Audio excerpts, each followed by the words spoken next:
तो दोस्तों, आज मैं फिर से एक नई कहानी लेकर आया हूँ जिम कॉर्बेट साहब की। साल था 1931। स्थान रुद्रपुर और उसके आसपास के जंगल। दोस्तों, उत्तराखंड के तराई में बसे रुद्रपुर गांव में एक अजीब सा डर फैल चुका था। पिछले 6 महीनों में 7 लोग मारे जा चुके थे, जिनमें ज़्यादातर औरतें और बच्चे थे। मरने वाले की हालत इतनी भयावह होती कि देखने वाला भी कांप उठता था। लोग कहते थे, ये कोई बाघ नहीं, ये आदमखोर है। औरतों की चीखें से जिंदा रहता है। नैनीताल के डाक बंगले में बैठा मैं, जिम कॉर्बेट, मार्च की ठंडी हवाओं के साथ चाय की चुस्कियां ले रहा था।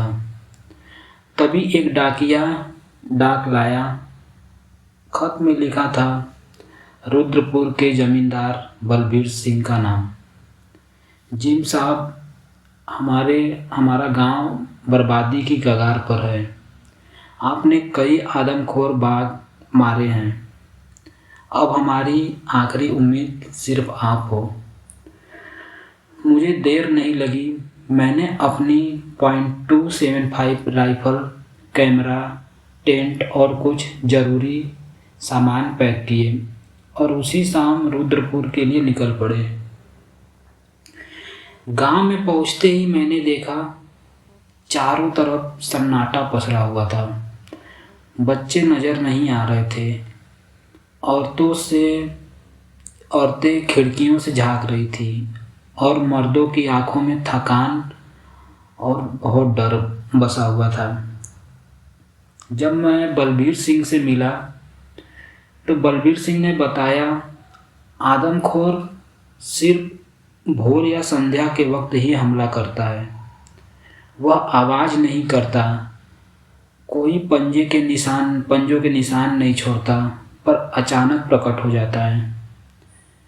यह बात कुछ अजीब थी। आदमखोर चाहे बाघ हो या तेंदुआ, निशान जरूर छोड़ता है। मैंने तय किया, अगले दिन उसी जगह चलूँगा जहां आखिरी बार हमला हुआ था। अगले दिन मैं बलबीर सिंह और उनके साथ एक सेवक मोहन के साथ जंगल के उसी हिस्से में गए जहां एक लकड़हारे की लाश मिली थी। वहां खून के निशान अब भी ताज़ा थे, पर कोई पंजे के निशान नहीं देखे गए। मैंने जमीन के ऊपर हिस्से को ध्यान से देखा। वहां जूतों के निशान थे। यह तो इंसान के पैर हैं, मैंने मोहन से कहा। जंगल में इंसान? उनसे पूछा। नहीं, कोई इंसान जो जानवर बनकर हमला कर रहा है, मैंने जवाब दिया। अब यह हमला आदमखोर जानवर का नहीं, बल्कि इंसान की चालबाजी का लग रहा था। मैंने बलबीर सिंह से कहा, एक शिकार नाटक करना होगा। हमारे गांव में यह अफवाह फैलाई जाए कि जिम साहब लौट गए हैं। उसी शाम मैंने गांव के बाहर एक लकड़ी की आवाज़ की रिकॉर्डिंग जंगल में बजाने का इंतज़ार किया, जो दूर से एक अकेली बच्ची की चीख जैसी लग रही थी। मैंने खुद एक पेड़ पर मचान बनाया, बैठने की तैयारी की। रात में करीब 2 बजे जंगल में कुछ सड़सड़ाहट हुई। मैंने सांस रोक ली। फिर मैंने देखा, एक आदमी बाघ की खाल ओढ़े धीरे धीरे आवाज़ की ओर बढ़ रहा था। उसके हाथ में एक तेज भाला भी था। उसकी चाल जानवरों जैसी थी, मगर उसके पैर इंसानों जैसे। मैंने फौरन टार्च जलाई और राइफल तानी। वह भाग गया, लेकिन मोहन और बलबीर सिंह पहले से जाल में थे। उसने भागने की बहुत कोशिश की, पर पकड़ा गया। वह आदमी था, महाराजपुर का वीरू, जो पहले बलबीर सिंह की ज़मीन पर काम करता था। एक ज़माने में उसका उसके गांव वालों से झगड़ा हुआ था।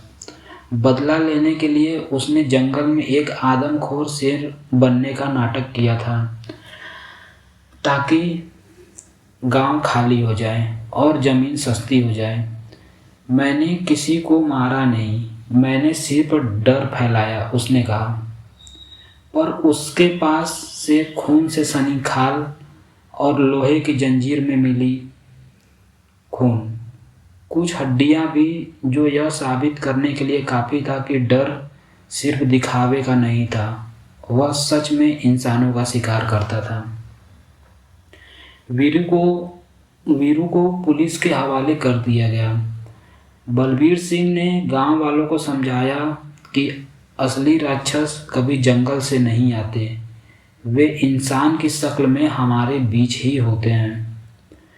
गांव में फिर से चूल्हा जले, बच्चे बाहर खेलने लगे और जंगल एक बार फिर से शांत हो गया।